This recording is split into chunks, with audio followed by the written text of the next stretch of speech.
Hi.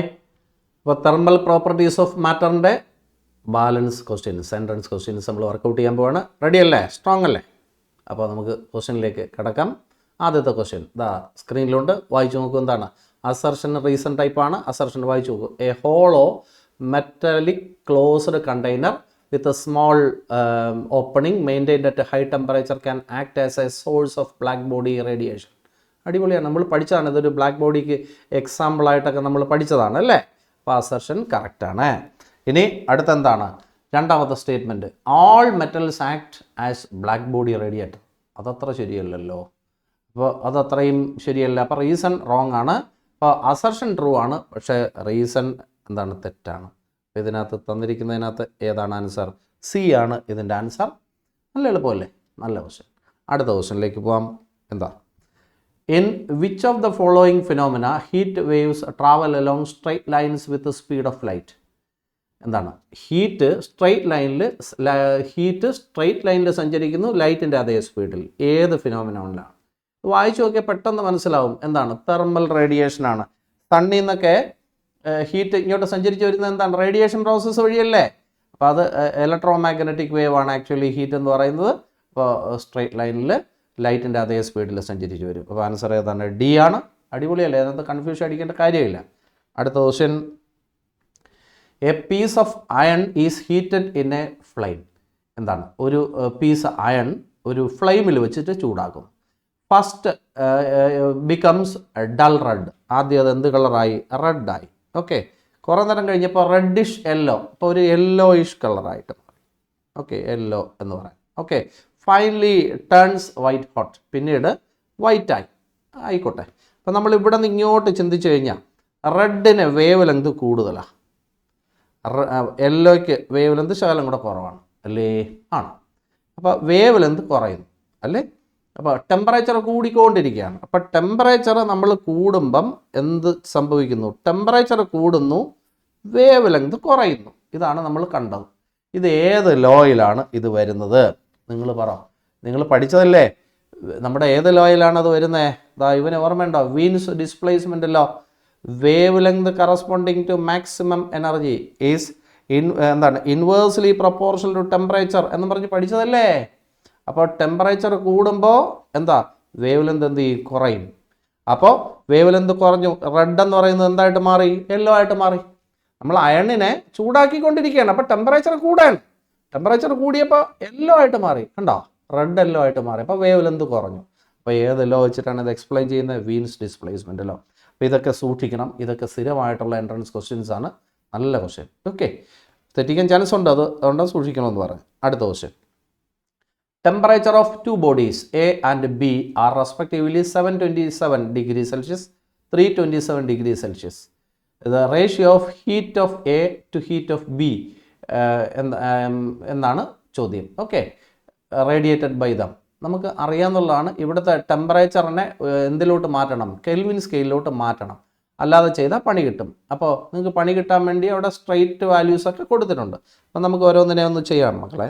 727നെ 273 കൂടെ add ചെയ്യാം. അപ്പോൾ എത്ര വരും? 10,000 കെൽവിൻ അല്ലേ? അടുത്തത് 327, അതിനെയും ആഡ് ചെയ്യാം. 273 ആഡ് ചെയ്യാം. 600 കെൽവിൻ ആണോ?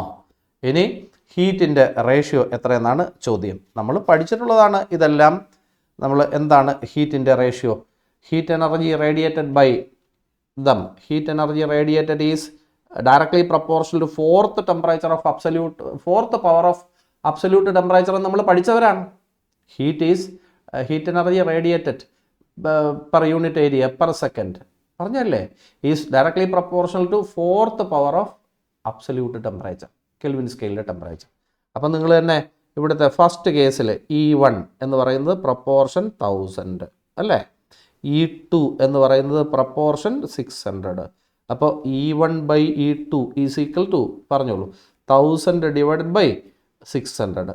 കണ്ടോ? ഇത് രണ്ടും വെട്ടി 10/6 എന്ന് പറഞ്ഞാൽ 5/3 ആണോ? ഞാൻ എഴുതിയതിനകത്ത് മിസ്റ്റേക്ക് ഇല്ലേ? റൈസ് ടു 4 എന്നില്ലേടാ? റൈസ് ടു 4 ആണോ? അപ്പോൾ ഇതിനെ ഒറ്റയടിക്ക് റൈസ് ടു 4. അപ്പോൾ എത്ര വരും? 625 ബൈ 81 എന്ന് വരൂല്ലേ? ഇതായിരിക്കും. നിങ്ങൾ എങ്ങനെയെങ്കിലും ഒന്ന് തെറ്റിച്ച് കിട്ടാൻ വേണ്ടി അവർ കാത്തിരിക്കുക കേട്ടോ. അതാണ് ദാണ്ട് ഇവിടെ ഒരു ഓപ്ഷൻ കൊടുത്തിരിക്കുന്നുണ്ടോ, അതാണ്ട് ഈ ഫസ്റ്റ് ഓപ്ഷൻ കണ്ടോ, എങ്ങനെയെങ്കിലും 727 ഡിവൈഡ് ബൈ 327 എന്നൊക്കെ എഴുതി വെച്ചാൽ അവർക്കൊരു സന്തോഷം. ഓക്കെ, അപ്പം നമ്മളങ്ങനെ വിട്ടു കൊടുക്കുമോ? നമ്മൾ പൊളിയല്ലേടാ. അപ്പം നമ്മൾ തെറ്റിക്കുന്നുണ്ട്. അപ്പം നമ്മൾ നല്ല സ്മാർട്ടായിട്ട് നമ്മൾ ആൻസർ കണ്ടുപിടിച്ചു.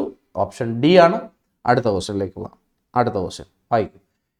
ഇതൊക്കെ സൂക്ഷിച്ച് കൈകാര്യം ചെയ്യണം. ഇതൊക്കെ സ്ഥിരം ക്വസ്റ്റ്യൻസ് ആണ് കേട്ടോ. എന്താണ് എ കപ്പ് ഓഫ്, നമ്മുടെ ഫൈനൽ ക്വസ്റ്റ്യനും കൂടെയാണ്. ഇതും കൂടെ ചെയ്യുമ്പോഴത്തേക്ക് ഈ ചാപ്റ്റർ കഴിയും. A cup of coffee cools from 90 degree to 80 degree in T minute. അപ്പോൾ 90 ഡിഗ്രിയിൽ നിന്ന് 80 ഡിഗ്രി സെൽഷ്യസിലേക്ക് കൂൾ ചെയ്യുന്നു ടി മിനിറ്റ് കൊണ്ട്. ഓക്കെ, ഇനി റൂമിലെ ടെമ്പറേച്ചർ, ഔട്ട്സൈഡ് ടെമ്പറേച്ചർ 20 ആണ്. ടി ഔട്ട് എത്രയാ? 20. അവിടെ ഇരിക്കട്ടെ. ഫസ്റ്റ് ടെമ്പറേച്ചർ നമുക്ക് T1 എന്ന് വിളിക്കാം, സെക്കൻഡ് ടെമ്പറേച്ചറിനെ T2 എന്ന് വിളിക്കാം. Average temperature of the body എത്രയാ? രണ്ടിൻ്റെയും കൂടെ ആവറേജ് എടുക്കണം. 90 + 80 ഡിവൈഡ് ബൈ 2. അപ്പോൾ എത്ര വരും? 85. ഇനി ന്യൂട്ടൺസ് ലോ ഓഫ് കൂളിംഗ് നിങ്ങളെ ഞാൻ പഠിപ്പിച്ചതാണ്. എന്താണ് DT, അതിൻ്റെ പല മാത്തമെറ്റിക്കൽ ഫോംസ് ഉണ്ട്. DT/dt ഈസ് ഈക്വൽ ടു, നിങ്ങൾ പഠിച്ചതാണ്. DT/dt ഈസ് ഈക്വൽ ടു എന്താ?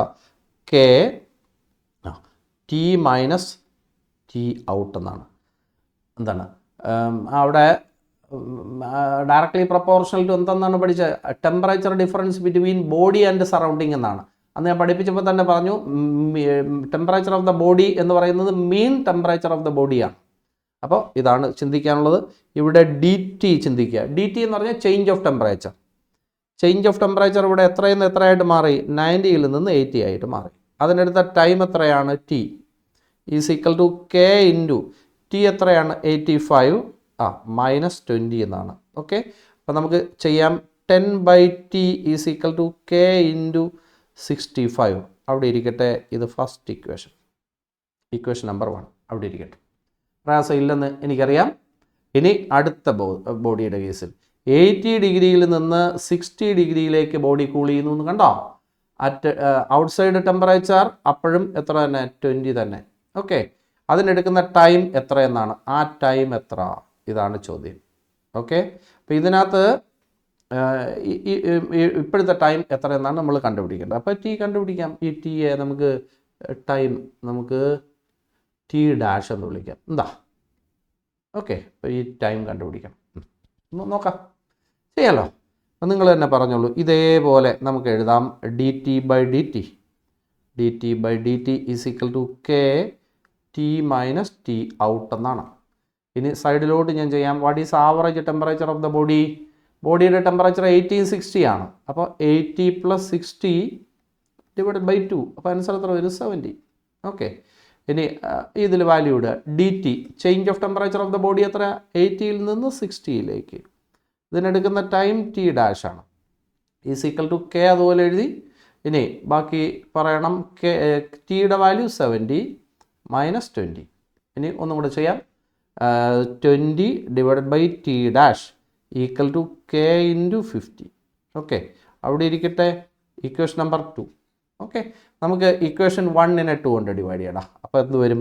10/T ഡിവൈഡ് ബൈ ഇത്. അപ്പോൾ എന്ത് വരും? Into T'/20 equal to K into 65 divide by K into 50. പ്രയാസമൊന്നുമില്ല. ഇനി നമുക്ക് K ക്യാൻസൽ ചെയ്യാം. ഇത് രണ്ടും ക്യാൻസൽ ചെയ്യുമ്പോൾ 2 എന്ന് ഇവിടെ വരും. അപ്പോൾ T'/2T ഈസ് ഈക്വൽ ടു എത്ര വരും? 65 ഡിവൈഡ് ബൈ 50 എന്ന് വരും. നമുക്ക് ഈ 2T എടുത്ത് ഇങ്ങോട്ട് വയ്ക്കാം. അപ്പോൾ ആൻസർ ഇതാ T' equal to 2T into 65/50 എന്നാണ്. അപ്പോൾ ഇത് രണ്ടും കൂടെ വെട്ടുമ്പോഴത്തേക്ക് ഇവിടെ 25 എന്ന് വരും. അപ്പോൾ സൈഡിൽ നമുക്ക് ചെയ്ത് നോക്കാം. 65 25 അല്ലേ? അപ്പോൾ 5 13. ഓക്കെ, 5. ഓക്കെ, അപ്പോൾ അതാ ആൻസർ ഇതാ വന്നു. 13/5T എന്നാണ്. T' അല്ലേ കണ്ടുപിടിക്കാൻ പറഞ്ഞേ? അപ്പോൾ T' is equal to 13/5T.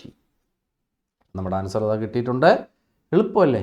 ഇത് നല്ല ക്വസ്റ്റ്യനാണ്. ഇത് ന്യൂട്ടൺസ് ലോ ഓഫ് കൂളിംഗ് വെച്ചിട്ട് ഒരു ക്വസ്റ്റ്യൻ ഇല്ലാതെ ഒരു എൻട്രൻസ് ഇല്ല. അപ്പോൾ അത്രയ്ക്ക് ഇമ്പോർട്ടൻ്റ് ആണ്. അപ്പോൾ അത്രയ്ക്ക് സൂക്ഷിച്ച് ചെയ്യണം. ഞാൻ ഒന്നും കൂടെ ഫാസ്റ്റായിട്ട് പറഞ്ഞേക്കാം കേട്ടോ. നിങ്ങൾ നോക്കൂ. ആദ്യം ബോഡി 90 നിന്ന് 80യിലോട്ട് മാറി. ഇതിനെടുത്ത ടൈം T മിനിറ്റാണ്. ഇനി സറൗണ്ടിങ് ടെമ്പറേച്ചർ ടി ഒ ആണ്. ഇനി ബോഡിയുടെ ആവറേജ് ടെമ്പറേച്ചർ കാണാൻ ഈ രണ്ട് ടെമ്പറേച്ചറുകളുടെയും കൂടെ ആവറേജ് എടുക്കുക, അതറിയാം. ഇനി ഇങ്ങനെ ഒരു ഇക്വേഷൻ നിങ്ങളെ ഞാൻ പഠിപ്പിച്ചിട്ടുണ്ട്. ഇനി ഇതിനകത്ത് നോക്കിയാൽ ചേഞ്ച് ഓഫ് ടെമ്പറേച്ചർ എത്രയിൽ നിന്ന് എത്രയിലോട്ട്, 90 നിന്ന് 80 ഇതിനെടുക്കുന്ന ടൈം ടി, കെ ഇത് ടി എന്ന് പറയുന്നത് 85, ഔട്ട്സൈഡ് ടെമ്പറേച്ചർ 20. അപ്പോൾ ഇത് റെഡിയാക്കുമ്പോൾ നമുക്ക് ഇക്വേഷൻ 1 കിട്ടും. ഇതേപോലെ ഇതിൽ നിന്ന് ഇതിലോട്ട് okay outside temperature same, time എന്ന് പറയുന്നത് നമുക്ക് ടി ഡാഷ്, ഈ ടി ഡാഷാണ് കണ്ടുപിടിക്കേണ്ടത്. ഇക്വേഷൻ എഴുതി ഇവിടെ 80 നിന്ന് 60 അപ്പോൾ ഡി ടി എന്ന് പറയുന്നത് 80 - 60, ടി എന്ന് പറയുന്നത് ടി ഡാഷ്, കെ തന്നെ ടിയുടെ വാല്യൂ നമ്മളിവിടെ കണ്ടുപിടിച്ചു. ഇത് രണ്ടിൻ്റെയും കൂടെ ആവറേജ്, ഇനി -20. ഓക്കെ, ഇനി റെഡിയാക്കി ഇക്വേഷൻ 2. ഇനി ഇക്വേഷൻ 1നെ 2 കൊണ്ട് ഡിവൈഡ് ചെയ്യുക, ടി ഡാഷ് കണ്ടുപിടിക്കുക. അടിപൊളിയല്ലേ? അപ്പോൾ നമ്മുടെ എല്ലാ ക്വസ്റ്റ്യനും ചെയ്തു കഴിഞ്ഞു. പൊളിയല്ലേടാ, നല്ല ക്വസ്റ്റ്യൻസ് ആയിരുന്നു. അപ്പോൾ നമ്മുടെ തെർമൽ പ്രോപ്പർട്ടീസ് എന്ന് പറയുന്ന ചാപ്റ്ററും കഴിഞ്ഞിട്ടുണ്ട്. ഓക്കെ, അപ്പോൾ സ്മാർട്ട് അല്ലേ, ഹാപ്പി അല്ലേ? അപ്പോൾ നമുക്ക് ഇനി വേറൊരു ചാപ്റ്ററുമായിട്ട് വേറൊരു വീഡിയോയിൽ കാണാം. ബൈ.